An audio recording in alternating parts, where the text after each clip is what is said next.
ရောင်းမယ်နော်အမနဲ့ပြောကြတာလားမတော်ရေရှမ်းမတော်စားပြလေဟိုလိုင်းနဲ့အဲ့ဖြစ်နေ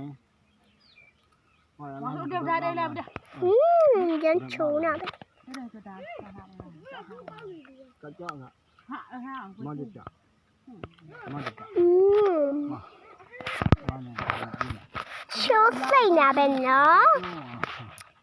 ဟိုမှာလေစီးပြင်းရှိပါတယ်ခကြပါဦးရှင်ဒီမှာအများကြီးရှိတယ်900တလုံးကိုမှ100ပါဥပိတပ်မဒါတလုံး200ပါတော့ထောက်မရလေးလေမကြိုက်တောင်စားလို့ရတာစိမ့်ကြီးပါမျိုးနာဘောတတောမေးနော်အဲ့ဒါကဒါမှဒီပါအများကြီးရှိပါလေရှင်